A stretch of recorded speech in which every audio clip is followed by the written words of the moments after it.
سبحان اللہ و بحمدہ عدد خلقہ و رضا نفسہ و زینت عرشہ و مداد کلماتہ۔ اعوذ باللہ من الشیطان الرجیم، بسم اللہ الرحمن الرحیم۔ رب اشرح لی صدری ویسر لی امری واحلل عقدۃ من لسانی یفقہوا قولی واجعل لی وزیرا من اہلی۔ اللہم فقہنا فی الدین، رب زدنی علما۔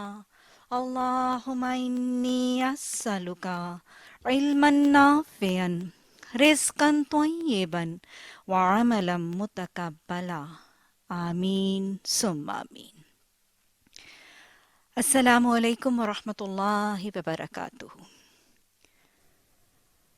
ناظرین، پچھلی نشست میں ہم اللہ سبحانہ تعالیٰ کی ایک نعمت اور بلا شبہ ایک بہت ہی بڑی نعمت عظمیٰ کے حقوق کے حوالے سے بات کر رہے تھے۔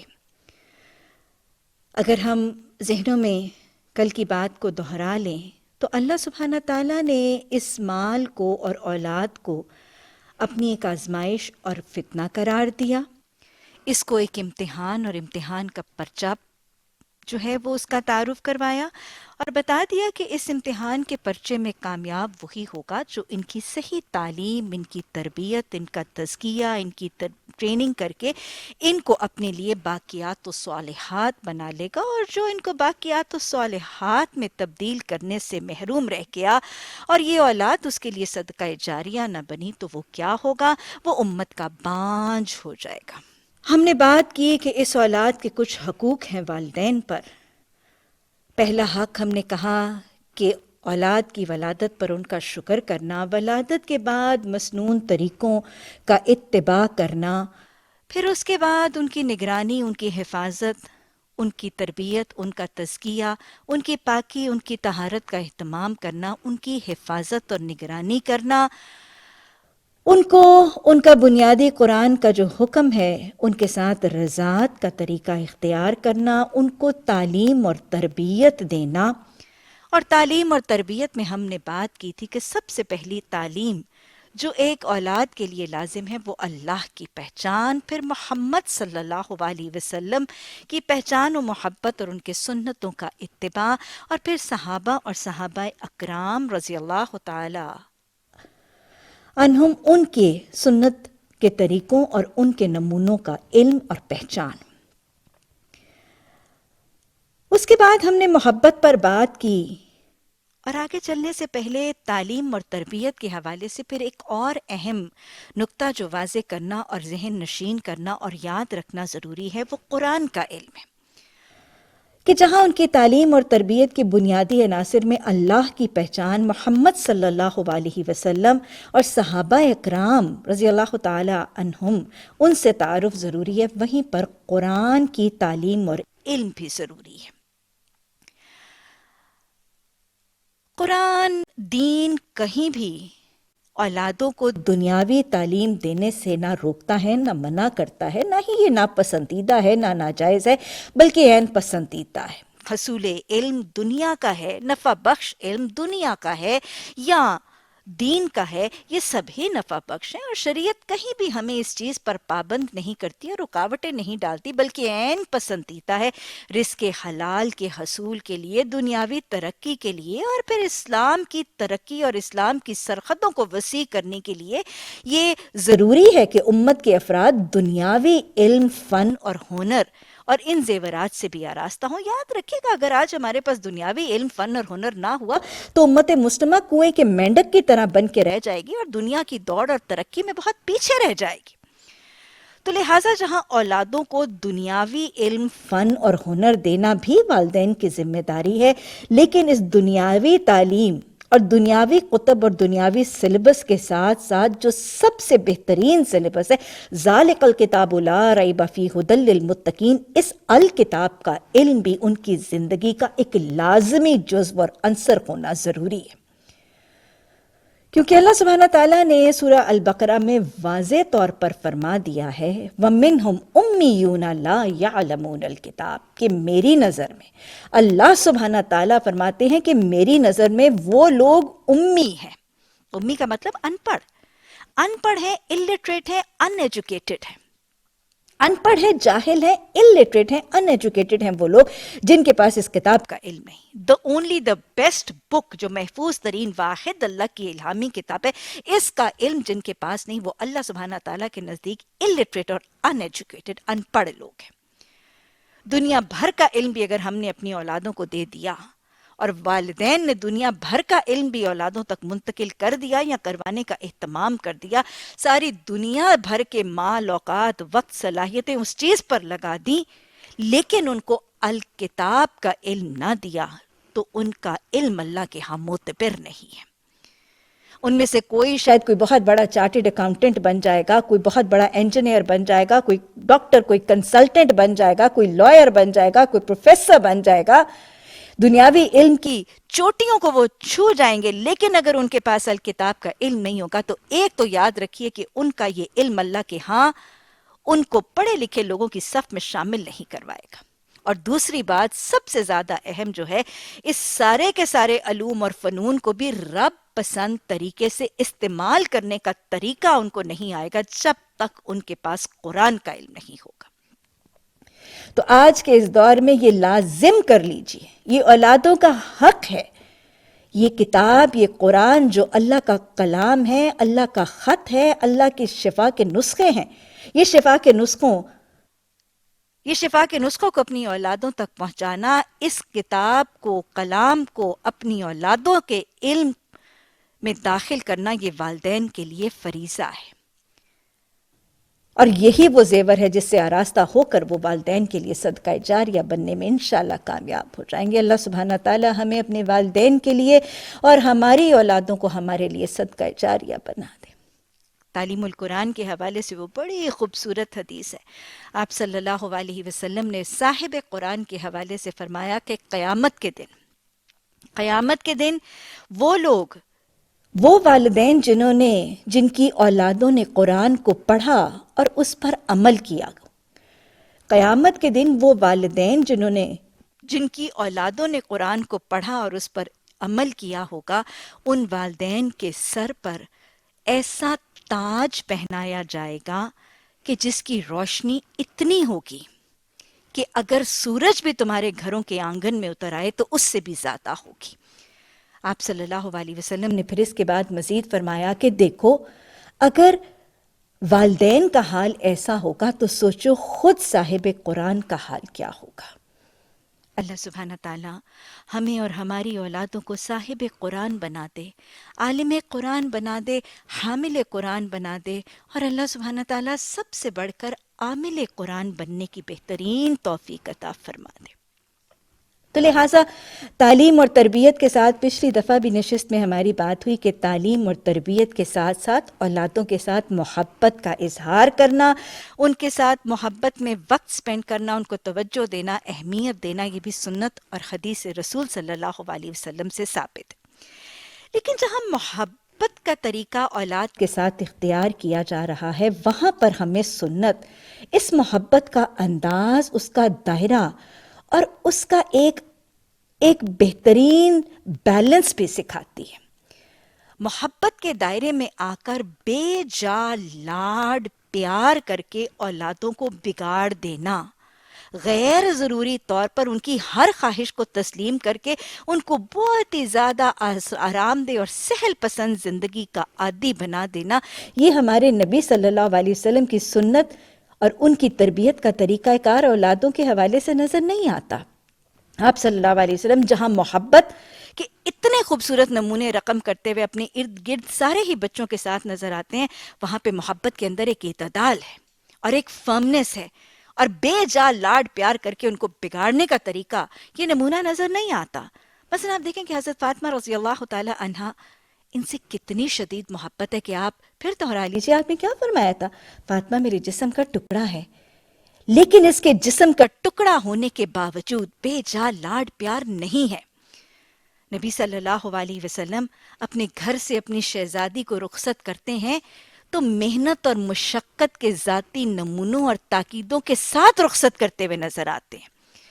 سادگی, عاجزی, انکساری, اللہ سے محبت، فقر و فاقہ پر توکل اور قناعت کے زیورات سے آراستہ کر کے رخصت فرماتے ہیں۔ ایثار اور اخلاص کے جذبوں کی تعلیم دیتے ہوئے نظر آتے ہیں۔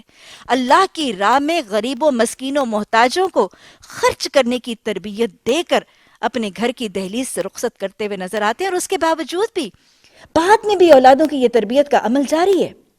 آپ صلی اللہ علیہ وسلم نے اپنے گھر سے رخصت کیا تھا اپنی بیٹی کو، تو حضرت علی جیسے تنگ دست گھرانے میں رخصت کرنے کے باوجود کیا پیغام تھا، کیا تربیت تھی؟ مشکیزہ ڈھوتی رہنا، چکی پیستی رہنا، شوہر کی اور گھر والوں کی خدمت کرتی رہنا، یہ محنت کا، جاں فشانی کا، محنت کی عظمت کا درس ہے۔ اتنی شدید محبت کے باوجود بے جا لاڈ پیار کا طریقہ نہیں ہے۔ یہ وہی باپ کے ذاتی نمونے، یہ وہی باپ کی تربیتیں، یہ وہی باپ کی تعلیم اور تربیت اور تزکیہ کہ حضرت عائشہ، حضرت فاطمہ رضی اللہ تعالی عنہا اپنے گھر میں چکی پیستی ہیں اور کثرت سے پیستی نظر آتی ہیں کہ ہاتھوں پر آبلے پڑ جاتے تھے۔ جنت کی خواتین کی سردار ہیں اور سینے پر وہ مشکیزہ اٹھاتے اٹھاتے گٹھے پڑ جاتے تھے۔ بال حضرت فاطمہ رضی اللہ تعالی عنہا ان میں گرد و غبار اور دھواں، اور وہ دھول جو ہے وہ چولہا جھونکنے کی وجہ سے وہ دھول اور دھواں اور غبار بالوں میں اٹی رہتی تھی۔ اتنی مشقت حضرت علی نے ایک دفعہ دیکھی تو حضرت علی نے حضرت فاطمہ کو مشورہ دیا کہ کچھ لونڈیاں آئی ہیں قصبے میں، تو محمد صلی اللہ علیہ وسلم سے جا کے ایک لونڈی کا مطالبہ کر لو تاکہ تمہاری مدد اور معاونت ہو جائے اور گھر کا کام کاج جو ہے وہ ہلکا ہو جائے اور بٹ جائے۔ حضرت فاطمہ نبی صلی اللہ علیہ وسلم کی خدمت میں حاضر ہوتی ہیں اور پہلے تو کچھ نہیں کہتی اور پھر شرماتی لجاتی حضرت علی رضی اللہ تعالیٰ عنہ ان کا نام لے کر کہتی ہیں کہ علی نے مجھے کہا ہے کہ میں آپ سے ایک لونڈی کا مطالبہ کر لوں۔ بھیجا لاڈ پیار نہیں ہے۔ آپ صلی اللہ علیہ وسلم نے کیا فرمایا؟ آپ نے فرمایا فاطمہ، لونڈیوں کو تو میں اصحاب صفہ کی خدمت پر مامور کر چکا ہوں، کیا میں تمہیں اس کے بدلے ایک بہتر نسخہ نہ بتا دوں؟ کیا میں تمہیں اس کے بدلے ایک بہتر نسخہ نہ بتا دوں جو اگر تم اپنا لو گی تو تمہاری دن بھر کی محنت مشقت کی تھکاوٹ کے بدلے کافی ہو جائے گا؟ اور نبی رحمت صلی اللہ علیہ وسلم نے اپنے اس جسم کے ٹکڑے، اپنی اس محبوب بیٹی جس کو آپ بوسے دیتے ہیں، جس کو آپ اٹھ کے ملتے ہیں، جس کو اپنی جگہ پر آپ صلی اللہ علیہ وسلم بٹھاتے نظر آتے ہیں، اس بیٹی کو بے جا لاڈ پیار سے وہ لونڈی دے کر رخصت نہیں کیا تھا، تسبیح فاطمہ کا نسخہ سکھا دیا تھا۔ اپنی انگلیوں پر اللہ اکبر، سبحان اللہ اور الحمدللہ کی وہ تسبیح پڑھنے کا طریقہ سکھا دیا تھا۔ یہ وہ نسخہ تھا جو باپ کی تربیت۔ کون سا نسخہ ہے؟ حدیث کے الفاظ ہیں، اللہ سبحانہ تعالیٰ فرماتے ہیں کہ میرے بندے کے لب جب میرے ذکر میں ہلتے ہیں اس وقت میں اپنے بندے کے قریب ترین ہوتا ہوں۔ آپ صلی اللہ علیہ وسلم نے اپنی بیٹی کو اس محبت میں بے جا لاڈ پیار نہیں، ان کو وہ نسخے سکھاتے ہوئے نظر آتے ہیں جو ان کو رب کا قرب نوازنے والے ہیں۔ بیٹی جا، زبان پر تسبیحات اور ذکر الہی جاری کر لینا، ہاتھ سے محنتیں اور مشقتیں کر کے اپنے شوہر کی اور گھر والوں کی خدمتیں کر کے، یہ دونوں وہ نسخے ہیں جو رب کے قرب کے نسخے ہیں جو نبی صلی اللہ علیہ وسلم نے اپنی اس عزیز دختر کو سکھا دیے۔ یہ ہے محبت کا پیمانہ، یہ ہے اولاد کی تربیت کا پیمانہ، یہ ہے وہ بے جا لاڈ پیار سے بچ کر اپنی اولادوں کی تربیت کا طریقہ جو رسول اللہ صلی اللہ علیہ وسلم کی سنت مجھے اور آپ کو سکھاتی نظر آتی ہے۔ آپ صلی اللہ علیہ وسلم ایک دفعہ سفر سے واپس تشریف لائے اور حضرت فاطمہ رضی اللہ تعالی عنہا انہوں نے آپ صلی اللہ علیہ وسلم کے استقبال کا خیال کر کے اپنے گھر کے دروازے پر ایک کپڑا جس پر کچھ تصویریں بنائی گئی تھی اس کو آویزاں کر دیا، ایک خوبصورت پردہ کی شکل میں وہ کپڑا لگا دیا گیا۔ آپ صلی اللہ علیہ وسلم دروازے پر پہنچے، آپ صلی اللہ علیہ وسلم کو حضرت فاطمہ رضی اللہ تعالی عنہا کے دروازے پر یہ کپڑا، تصویر والا منقش کپڑے کا لگنا اتنا ناپسند ہوا کہ آپ صلی اللہ علیہ وسلم ملاقات کیے بغیر واپس پلٹ گئے۔ یہ ہے وہ محبت کا طریقہ۔ اس محبت میں جو چیز میرے رب کو ناپسند نہیں اس کی تربیت کی گئی ہے، اس کو ہائی لائٹ کیا گیا ہے، اس کو روک تھام کا طریقہ اختیار کیا گیا ہے، اور اولاد کی محبت میں آ کے اس کی خفگی سے رکنے کا طریقہ اختیار نہیں کیا گیا۔ حضرت فاطمہ رضی اللہ تعالی عنہا کو یہ خبر ملتی ہے کہ نبی صلی اللہ علیہ وسلم آئے ہیں اور دروازے سے ہی واپس تشریف لے گئے، فوراً محاسبہ کرتی ہیں کیا چیز ہے جو میرے والد کو نبی صلی اللہ علیہ وسلم کو ناپسند ہوئی. ظاہر ہے ذرا سا بات سوچنے پر سمجھ آئی کہ یہ پردہ تھا جو نیا ایڈ کیا گیا تھا. حضرت فاطمہ نے اس پردے کو پھاڑ دیا اور اپنے والد کے پاس معذرت کرنے کے لیے حاضر ہو گئی. یہ ہے وہ تربیت کا طریقہ جو ہمیں اپنی اولادوں کے ساتھ اپنی زندگی میں اپنانا ہے. محبت کیجئے، بہت زیادہ کیجئے، محبت کا اظہار کیجئے اور بے انتہا کیجئے. ان کو وقت دیں، ان کو توجہ دیں، ان کو اہمیت دیں، ان کے ساتھ لاڈ پیار کریں، ان کو بوسے دیں، ان کو گودوں میں بٹھائیں، ان کو سب کیجئے. لیکن بے جا لاڈ پیار اور بے جا اعتدال سے ہٹے ہوئے لاڈ پیار کے ساتھ اولادوں کو بگاڑنے کا طریقہ میرے نبی صلی اللہ علیہ وسلم کا طریقہ ہی نہیں ہے. وَأَنفُسَكُمْ وَأَهْلِكُمْ نَارًا، محبت کا طریقہ یہی ہے کہ اپنے اہل و عیال کو جہنم کی آگ سے بچانے کا طریقہ اختیار کیا جائے. یہ وہی طریقہ ہے جو آپ صلی اللہ علیہ وسلم نے اپنایا، اور یہ وہی طریقہ ہے جو حضرت فاطمہ رضی اللہ تعالی عنہا نے اپنی اولادوں کے لیے اپنایا. اللہ سبحانہ تعالی ہمیں اپنی اولادوں کی تربیت اور ان کے حقوق ادا کرنے کے لیے یہ سنت کے بہت ہی خوبصورت نمونے یاد رکھنے اور اپنانے کی توفیق عطا فرمائے. اس کے بعد اولادوں کا ایک اور حق، جب وہ بالغ ہو جائیں تو ان کا نکاح کر دینا. نبی صلی اللہ علیہ وسلم کی حدیث کے الفاظ ہیں، آپ صلی اللہ علیہ وسلم نے فرمایا، نکاح میری سنت ہے اور جس نے میری سنت سے منہ موڑا لیس منا، وہ ہم میں سے نہیں ہے. اور اسی طرح اللہ سبحانہ تعالیٰ نے قرآن میں بھی حکم دیا کہ تم جو مجرد لوگ ہیں معاشرے کے، ان کے نکاح کروا دیا کرو. تو لہٰذا آپ صلی اللہ علیہ وسلم کی تعلیمات اور قرآن کی تعلیمات کے حوالے سے اب اگلا ایک حق جو اولادوں کے حوالے سے قرآن و حدیث سے وضع ہوتا ہے، ان کے بلوغ پر ان کا نکاح کر دینا. آپ صلی اللہ علیہ وسلم نے حضرت علی رضی اللہ تعالیٰ عنہ ان کو تاکید فرمائی، اور ظاہر ہے جو تاکید آپ صلی اللہ علیہ وسلم نے حضرت علی کو فرمائی وہ ایک بہترین پرخلوص تاکید ہے. آپ نے فرمایا کہ علی 3 باتوں میں تاخیر نہ کرنا. علی 3 باتوں میں تاخیر نہ کرنا، یعنی 3 باتوں کو ڈیلے نہ کرنا. پہلی بات، نماز کی ادائیگی میں جب نماز کا وقت ہو جائے، میت کے دفن کرنے میں جب جنازہ تیار ہو جائے، اور لڑکی کے نکاح میں جب قف یعنی برابری کا رشتہ مل جائے. تو گویا ایک حدیث میں ایک تو بچیوں کے نکاح کی تاخیر سے روکا گیا، اور دوسری بات جو واضح طور پر پتہ چلتی ہے، نکاح میں قف یعنی برابری کو بھی مد نظر رکھنے کا پیغام اس حدیث سے ملتا ہے. یہ قف یا برابری تعلیمی سطح، مالی سطح، ذہنی سطح سے ہونی لازم ہے، پسندیدہ ہے، اور نکاح کے بعد ازواج کی ذہنی موافقت اور باہمی محبت اور انڈرسٹینڈنگ کے لیے زیادہ پسندیدہ ہے. تو لہٰذا جہاں قف کو مد نظر رکھنا ضروری ہے، وہاں پہ اس فریضے کو جلد از جلد ادا کرنا بھی آپ صلی اللہ علیہ وسلم کی تاکید ہے. آپ صلی اللہ علیہ وسلم نے فرمایا کہ جب ایک والد کی بچی بالغ ہو جاتی ہے، ایک والد کی بچی بالغ ہو جاتی ہے اور اس کے باوجود وہ اس کا نکاح نہیں کرتا اور وہ بدکاری کا ارتکاب کرتی ہے، تو اس کا گناہ اس کے والد پر بھی لازم آتا ہے. تو لہٰذا جب بچے بلوغ کو پہنچ جائیں تو ان کا نکاح کرنا یہ بھی ان اولادوں کے حقوق میں سے ایک ہے. اور صرف نکاح ہی کے نہیں، نکاح کے لیے پیمانے، اس کا طریقہ، اس کا انداز بھی نبی صلی اللہ علیہ وسلم نے حدیث اور سنت کے نمونوں سے واضح طور پر وضع فرما دیا. آج نکاح کرنے کے لیے، رشتوں کے لیے پیمانے آج معاشرے میں بالکل مختلف ہیں، حالانکہ حدیث میں یہ پیمانہ بڑی وضاحت سے وضع کیا گیا. آپ صلی اللہ علیہ وسلم کی حدیث مبارکہ کے الفاظ ہیں کہ تم عورتوں سے 4 باتوں کی بنیاد پر نکاح کرتے ہو. تم عورتوں سے 4 باتوں کی بنیاد پر نکاح کرتے ہو: ان کے حسن، ان کے مال، ان کے خاندان، اور ان کے دین کی بنیاد پر. تمہارا بھلا ہو تم عورتوں سے ان کے دین کی بنیاد پر نکاح کرو. اسی طرح حدیث مبارکہ میں ایک اور جگہ اسی سے ملتے جلتے الفاظ ہیں. آپ نے متنبہ کیا تم عورتوں سے ان کے حسن کی بنیاد پر نکاح نہ کرنا، ایسا نہ ہو ان کا حسن ان کو تباہی کی طرف لے جائے.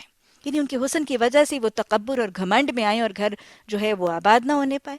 تو عورتوں سے ان کے مال کی بنیاد پر نکاح نہ کرنا، ہو سکتا ہے ان کا مال ان کو ہلاکت کی طرف لے جائے. تم عورتوں سے ان کے دین کی بنیاد پر نکاح کرو. اسی طرح آپ نے دونوں حوالوں سے کیٹیگوریکلی فرما دیا، اور بڑا واضح پیغام ہے. آپ نے فرمایا جب تمہیں کسی ایسے شخص کی طرف سے نکاح کا پیغام آئے جس کے دین یا اخلاق سے تم مطمئن ہو، جب تمہیں کسی ایسے شخص کی طرف سے نکاح کا پیغام آئے جس کے دین اور اخلاق سے تم مطمئن ہو، تو تم نکاح کے پیغام کو قبول کر لیا کرو. تو دو پیمانے نبی صلی اللہ علیہ وسلم نے نکاح کے لیے جو پرائمری پرائیورٹی سکھا دی وہ کیا تھا؟ دین اور اخلاق. اور یاد رکھیے گا یہ صرف آپ نے امت کو تاکید نہیں کی، اپنی ذاتی نمونے سے بھی اس کا نمونہ قائم کیا. حضرت فاطمہ رضی اللہ تعالی عنہا کا نکاح مدینہ کی بستی میں ایک سے ایک مالدار گھرانہ موجود تھا، لیکن آپ صلی اللہ علیہ وسلم نے حضرت علی، جن کے گھر میں نہ بستر ہے، نہ بوریا ہے، نہ برتن ہے، نہ مشکیزہ ہے، نہ چکی ہے، کچھ بھی نہیں ہے. یہاں تک کہ جب حضرت علی رضی اللہ تعالی عنہ انہوں نے نکاح کا تذکرہ اور وہ معاملہ کیا تو اس وقت ان کے پاس دینے کو حق مہر بھی نہیں تھا. آپ صلی اللہ علیہ وسلم نے ایسے شخص کے ساتھ اپنی اتنی عزیز بیٹی کا نکاح کر کے اپنی حدیث کی تعلیم کی تصدیق فرما دی، اپنا ذاتی نمونہ پیش کر دیا. اور یہ نکاح کرنے کے بعد آپ صلی اللہ علیہ وسلم نے حضرت فاطمہ رضی اللہ تعالی عنہا سے مخاطب ہو کر فرمایا، فاطمہ میں نے تمہارا نکاح اپنے گھر کے بہترین مرد سے کیا ہے. تو گویا آپ کے ہاں بہترین کا پیمانہ دین اور اخلاق تھا. حضرت علی کے لیے ہی آپ نے فرمایا تھا علی علم کا دروازہ ہے. تو علم، دین، اخلاق نبی صلی اللہ علیہ وسلم کے نزدیک وہ بہترین پرائرٹی تھی جو آپ نے اپنی بیٹی کے لیے پسند فرمائی اور امت کو ان کی بیٹیوں کے لیے تاکید فرما لی. آج ہم اپنے معاشرے میں دیکھتے ہیں ہمارے پیمانے سے بالکل ہٹے ہوئے ہیں. کسی بچی کا رشتہ دیکھنے کے لیے کسی لڑکے کے معاملات کو پرکھا جاتا ہے تو اس کی نوکری کو دیکھا جاتا ہے، اس کی ملازمت، اس کی تنخواہ کو پرکھا جاتا ہے، اس کی کوٹھی کے سائز کو پرکھا جاتا ہے، اس کے گیراج میں کھڑی ہوئی گاڑیوں کو گنا جاتا ہے، اس کے گھر کے ملازمین کی تعداد کو گنا اور پرکھا جاتا ہے. لیکن کوئی پرکھنے والا، کوئی جانچ پڑتال کرنے والا اس بات کی تحقیق کرنا گوارا ہی نہیں کرتا کہ وہ جس کی نوکری، جس کی ملازمت، جس کے آگے رائز کرنے کے چانسز تک کی تحقیق کی جا رہی ہے، کیا وہ باجماعت نمازی ہے؟ کیا وہ 5 وقت کا نمازی ہے؟ وہ جو اتنی مال و دولت کی ریل پیل دیکھی جا رہی ہے، کیا اس مال پر زکوٰۃ ادا کی بھی جاتی ہے؟ کیا وہ گھر میں جو مال کی ریل پیل دیکھ کر یہ خوش ہوئے، کیا وہ مال حلال ذرائع سے آتا بھی ہے؟ جب بچی تلاش کی جاتی ہے تو ہمارے معاشرے میں پیمانہ بالکل فرق. یا بہت حسین، یا بہت مالدار باپ کی بیٹی، کوئی اونچے سے وڈیرے یا ذمہ دار کی بیٹی، کوئی بہت سے بڑے انڈسٹریلسٹ کی بیٹی، کوئی بہت بڑے پولیٹیشین کی بیٹی جس کے پاس مال بہت ہو، جو جہیز بہت سا لائے، جو رسوخ بہت سا لائے، جو بیٹے کی ترقی کا ذریعہ بن جائے، یا کوئی بہت پڑھی لکھی پروفیشنل جو بیٹے کی مالی بیساکھی بن جائے. نبی صلی اللہ علیہ وسلم نے نکاح کے لیے پیمانے اور نہ یہ معیار سکھایا اور نہ ہی یہ انداز کا نمونہ قائم کیا. آپ صلی اللہ علیہ وسلم نے اپنی اس عزیز بیٹی کے لیے رشتے کے انتخاب میں مالدار گھرانوں کو منتخب کرنے کی بجائے دین اور اخلاق اور علم دین کو اپنا پیمانہ بنا لیا. اور پھر یہ نکاح کیسے ہوا، کس انداز میں ہوا، کس طریقے میں ہوا؟ قرآن میں اللہ سبحانہ تعالیٰ نے فرما دیا نا، لَقَدْ كَانَ لَكُمْ فِي رَسُولِ اللَّهِ أُسْوَةٌ حَسَنَةٌ. دیکھو تمہارے لیے تو تمہارے نبی صلی اللہ علیہ وسلم کی ذات اقدس میں بہترین نمونہ ہے. اور خطبہ نکاح کے اختتام میں بھی آیات آتی ہیں. پورے کے پورے خطبہ نکاح میں بہت سے کامیاب گھرانوں کے، خوشحال گھرانوں کے اصول اور نمونے موجود ہیں، اور اختتام میں وہ جو الفاظ موجود ہیں، وَمَن يُطِعِ اللَّهَ وَرَسُولَهُ فَقَدْ فَازَ فَوْزًا عَظِيمًا، کہ دیکھو اگر اپنے گھرانوں کو اور اپنی اولادوں کے گھرانوں کو، ایک گھر کے معماروں اگر تم تعمیر کر کے کامیاب ترین گھرانے فوز العظیمہ کے گھر بنانا چاہتے ہو تو پھر اللہ کے نبی صلی اللہ علیہ وسلم اور اللہ کے احکامات کا اتباع کر لو. تو نکاح کا یہ پیمانہ، بلوغ پر نکاح، اور اس کے بعد کیا طریقے؟ نبی صلی اللہ علیہ وسلم نے اپنی بیٹی کو کس طرح رخصت کیا. ہمارے لیے یہ نمونہ ہے. یہ اولادوں کا حق ہے کہ سنت رسول صلی اللہ علیہ وسلم کے اتباع میں جب ان کے زندگی کے مراحل کا آغاز ہوتا ہے تو ہمارے گھروں کے چوکھٹوں سے بھی وہ بچیاں اسی سنت کے اتباع ہی سے رخصت کی جائیں. نمونہ حضرت فاطمہ رضی اللہ تعالی عنہا کے نکاح ہی کو بنائیں. آپ کی اس بیٹی کے نکاح کا مراحل کیسے طے ہوئے؟ حضرت فاطمہ رضی اللہ تعالی عنہا جب نکاح کی عمر کو پہنچتی ہیں، بلوغ کی عمر کو پہنچتی ہیں، تو نکاح کے پیغام حضرت علی کو ان کی ایک کنیز نے یا کچھ دوستوں نے یہ تجویز دی کہ آپ نبی صلی اللہ علیہ وسلم سے حضرت فاطمہ کا ہاتھ مانگیں. آپ صلی اللہ علیہ وسلم کی خدمت میں حضرت علی کا حاضر ہونا اور خاموش ہو کے نگاہیں جھکا کر بیٹھے رہنا. آپ صلی اللہ علیہ وسلم حضرت علی کے مزاج سے بہت اچھی طرح واقف ہیں. آپ نے پوچھا، علی اتنے خاموش کیوں ہو؟ حضرت علی پھر خاموش ہیں. آپ صلی اللہ علیہ وسلم نے پوچھا، علی بولتے کیوں نہیں؟ حضرت علی پھر خاموش ہیں. آپ صلی اللہ علیہ وسلم سوال کرتے ہیں، علی کیا فاطمہ کا ہاتھ مانگنے آئے ہو؟ حضرت علی پھر خاموش ہیں. آپ صلی اللہ علیہ وسلم تکرار سے پوچھتے ہیں، علی پھر مانگتے کیوں نہیں؟ اس پر حضرت علی رضی اللہ تعالی عنہ جواب دیتے ہیں، یا رسول اللہ صلی اللہ علیہ وسلم، میں اتنی مالی حیثیت نہیں رکھتا. یعنی میرے پاس اتنا مال ہی نہیں کہ میں ان کو کیسے بساؤں گا، کہاں رکھوں گا، میرے پاس گھر ہی نہیں، مال بستر بوریاں نہیں ہے. آپ صلی اللہ علیہ وسلم نے فرمایا، علی وہ زرہ کہاں گئی جو میں نے تمہیں مال غنیمت میں سے دی تھی؟ حضرت علی کے پاس وہ زرہ تھی، اس کو لایا گیا، اس کی قیمت لگائی گئی. حضرت عثمان رضی اللہ تعالی عنہ جو بعد میں حضرت فاطمہ رضی اللہ تعالی عنہا کے بہنوئی بھی ہیں، انہوں نے قیمت لگائی 80 درہم اس کی قیمت لگائی گئی. حضرت علی کو یہ 80 درہم اس کے عوض جب ملے تو آپ صلی اللہ علیہ وسلم نے 40 یعنی آدھی رقم حضرت علی کو ولیمے کی تیاری کے لیے دے دی اور آدھی رقم حضرت فاطمہ رضی اللہ تعالی عنہا کا حق مہر ہو گیا. اسی حق مہر میں سے چونکہ حضرت علی رضی اللہ تعالی عنہ کے گھر میں نہ مال ہے، نہ بستر ہے، نہ بوریا ہے، نہ چکی ہے، نہ مشکیزہ ہے، کچھ بھی نہیں ہے، تو آپ صلی اللہ علیہ وسلم نے اس ہی حق مہر میں سے وہ کچھ مال، وہ چکی، وہ مشکیزہ، وہ کھجور کی چھال کا بھرا ہوا تکیہ اور وہ گدا وغیرہ جو ہے فراہم کیا. اور یہ وہی ہے جس کو جہیز فاطمہ رضی اللہ تعالی عنہا تصور کیا جاتا ہے. آپ صلی اللہ علیہ وسلم نے اپنی اس جسم کے ٹکڑے کو جہیز دے کر رخصت نہیں کیا تھا. یہ ذہن نشین کر لیجئے کہ یہ جہیز نہیں تھا، یہ وہ مال جو حضرت فاطمہ رضی اللہ تعالی عنہا کو حق مہر کی شکل میں ملا تھا، اس میں سے سامان لے کر ان کے گھر کے سامان کی فراہمی کا بندوبست کیا گیا تھا. آپ صلی اللہ علیہ وسلم کی بیٹی کا نکاح آپ صلی اللہ علیہ وسلم خود مسجد نبوی میں پڑھواتے ہیں. کچھ دنوں کے بعد بیٹی کو ایک لونڈی کے ہمراہ رخصت کر کے ان کے شوہر کے گھر بھیج دیا جاتا ہے. یاد رکھیے گا، جنت کی خواتین کی سردار رسول رحمت صلی اللہ علیہ وسلم کے جسم کا ٹکڑا، آنکھوں کی ٹھنڈک، دل کی ٹھنڈک، گھر سے رخصت ہوتی ہے. نہ کوئی بارات ہے، نہ باراتی ہے، نہ ڈھول ہے، نہ باجے ہیں، نہ تاشے ہیں، نہ کھانا ہے، نہ گانا ہے، نہ روشنیاں ہیں، نہ پھول ہیں، نہ زیورات ہیں، نہ لباس ہیں. اکیلی لونڈی کے ساتھ یہ اس گھر کی شہزادی رخصت ہو کے اپنے شوہر کے گھر پہنچا دی جاتی ہے. نبی صلی اللہ علیہ وسلم، آپ صلی اللہ علیہ وسلم عشاء کی نماز کی ادائیگی کے بعد اپنی بیٹی کے گھر تشریف لے جاتے ہیں. دونوں کو یکجا بیٹھا دیکھ کر پانی کا پیالہ منگوا کر اس میں دست مبارک ڈال کر دونوں کے اوپر پانی کے چھینٹے ڈال کر رحمت کی دعائیں کر کے واپس پلٹ آتے ہیں. یہ ہے وہ نمونہ جو رسول رحمت صلی اللہ علیہ وسلم نے امت کے باپوں اور امت کے بھائیوں کے لیے رقم کر دیا. جہیز کی لعنت کو وضع کر دیا، جہیز کے طریقوں کو باطل ثابت کر دیا. وَلَا تَأْكُلُوا أَمْوَالَكُمْ بَيْنَكُمْ بِالْبَاطِلِ.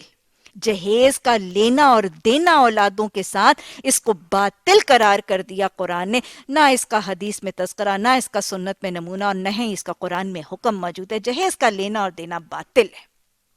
نبی صلی اللہ علیہ وسلم جن کی بیٹی اتنے تنگ گھرانے میں جا رہی تھی اور آپ مالی وسعت اور استطاعت رکھنے کے باوجود اپنے اس جگر کے ٹکڑے کو اگر مال دیکھ کر رخصت نہیں کرتے تو آج اس کا واضح نمونہ موجود ہے.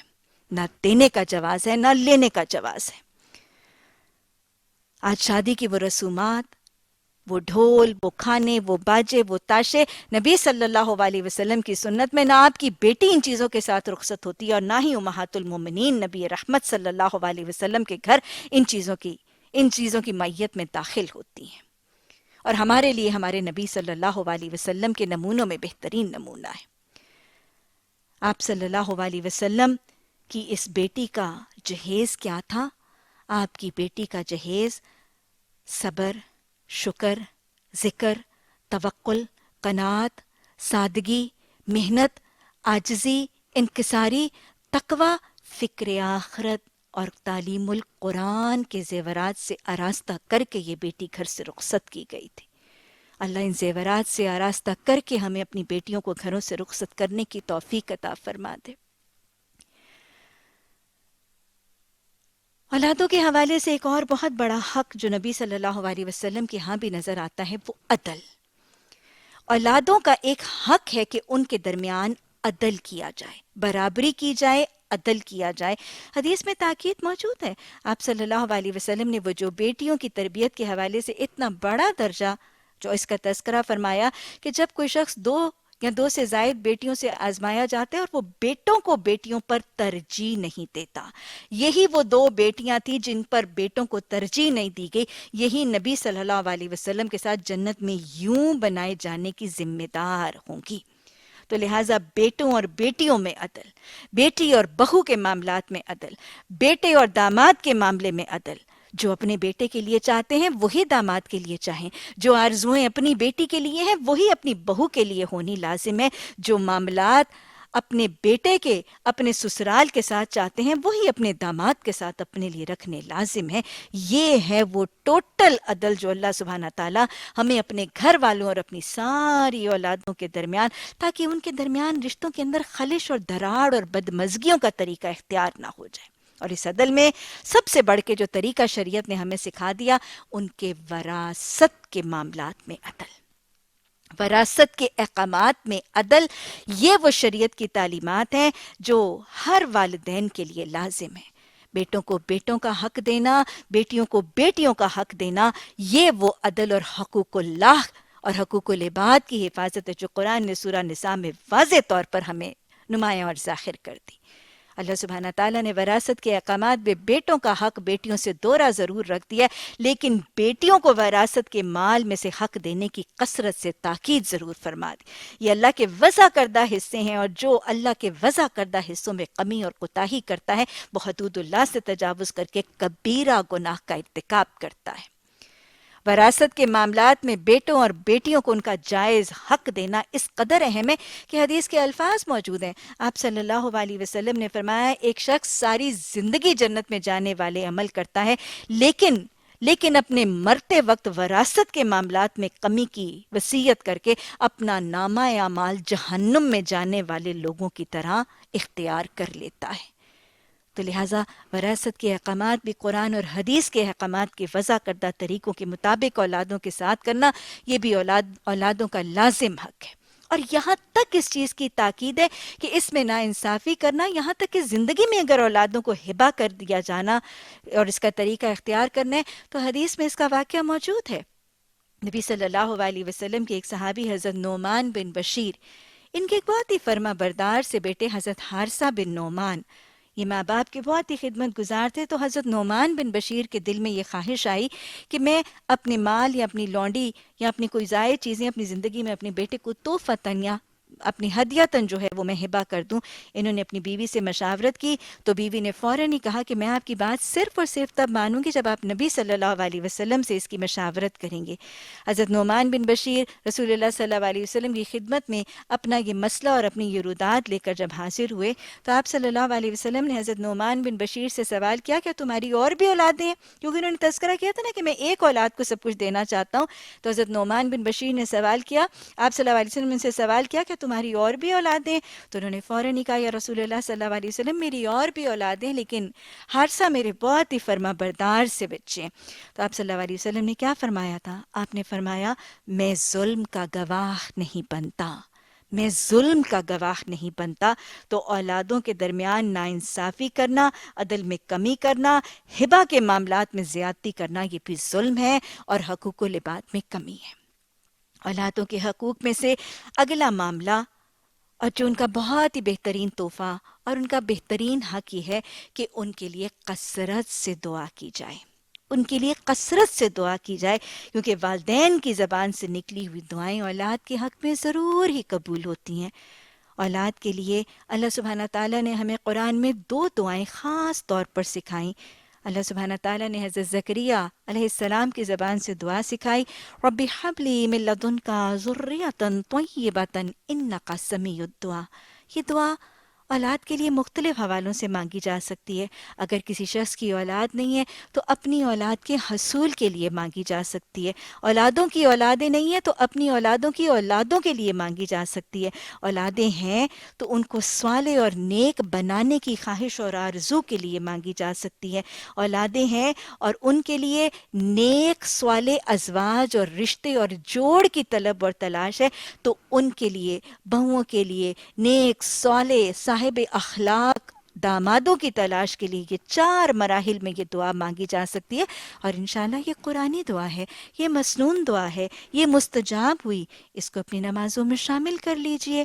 اس کے علاوہ اللہ سبحانہ تعالیٰ نے قرآن میں عباد الرحمن، اللہ کے بہت ہی پسندیدہ چنے ہوئے بندوں کی دعا، ربنا ہب لنا من ازواجنا وذریاتنا قرۃ اعین واجعلنا للمتقین اماما۔ اللہ سبحانہ تعالیٰ ہمیں ہماری ازواج سے اور ہماری اولادوں سے آنکھوں کی ٹھنڈک عطا فرما دے اور ہمیں متقیوں کا سردار بنا دے۔ یہ 2 دعائیں، ایک اولاد کی دعا، ان کے صالح اور نیک ہونے کی دعا، ذریتوں کے نیک اور صالح ہونے کی دعا، اور پھر ان اولادوں کی آنکھوں کی ٹھنڈک بن جانے کی دعا۔ اللہ سبحانہ تعالیٰ ہمیں قرآن کے، حدیث کے، سنت کے یہ سارے نمونے یاد رکھنے، اللہ شرح صدر سے ہو کے ان کو ماننے، اللہ آسانی اور سہولت سے ان پر عمل کرنے کی توفیق عطا فرما۔ یا ارحم الراحمین، ہمیں اپنے والدین کے لیے اور اللہ ہماری اولادوں کو ہمارے لیے، ہمیں اپنے استاذہ اکرام کے لیے، ہمارے شاگردوں کو ہمارے لیے، یا ارحم الراحمین صدقہ جاریہ بنا دے۔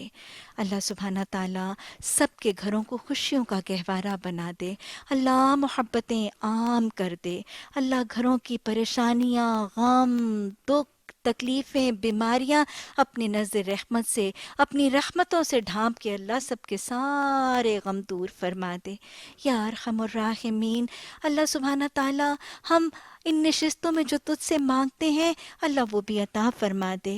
اللہ جو مانگنے سے محروم رہ جاتے ہیں اپنی نظر رحمت سے ہم سب کے حق میں انبیاء کی، صالحین کی، شہداء کی، اپنے نیکوکار بندوں کی دعائیں قبول فرما لے۔ اللہ سبحانہ تعالیٰ سارے سامعین، ناظرین، اللہ جن کے دلوں میں جو جو جائز خواہشات ان کے حق میں بہتر بھی ہیں اللہ وہ ان کے حق میں قبول فرما لے۔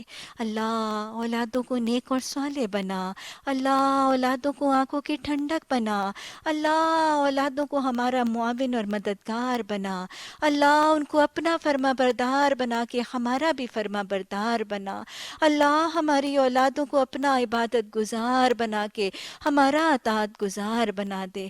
اللہ سبحانہ تعالیٰ ہماری اولادوں کو اپنی دین کی خدمتوں کی، اپنی دین کی اشاعتوں اور تبلیغ کی توفیق عطا فرما دے۔ اللہ سبحانہ تعالیٰ ہمارے بچوں کو نمازی بنا دے، اللہ ہمارے بیٹوں کو باجماعت نمازوں کی توفیق عطا فرما دے۔ یا ارحم الراحمین، ہمیں اور ہماری اولادوں کو عبادت کے طریقے سکھا دے۔ یا ارحم الراحمین، اللہ سبحانہ تعالیٰ اولادوں کو خدمت گزار بھی بنا، ہمیں اپنے والدین کا حق شناس بھی بنا۔ اللہ سبحانہ تعالیٰ ہمیں اپنے علاوہ کسی اور کا محتاج نہ کر دینا، اللہ اپنے علاوہ اور کسی کی محتاجی نہ دے دینا۔ یا ارحم الراحمین، سب پر کرم فرما، سب پر فضل فرما، اللہ سب کے گناہوں کو بخش بھی دے، سب کی نیکیوں کو قبول بھی فرما لے۔ ربنا تقبل منا انك انت السميع العليم وتب علينا انك انت التواب الرحيم ربنا لا تزغ قلوبنا بعد إذ هديتنا وهب لنا من لدنك رحمة انك انت الوهاب سبحانك اللهم وبحمدك نشهد ان لا اله الا انت نستغفرك ونتوب اليك سبحان ربك رب العزة عما يصفون وسلام على المرسلين والحمد لله رب العالمين آمين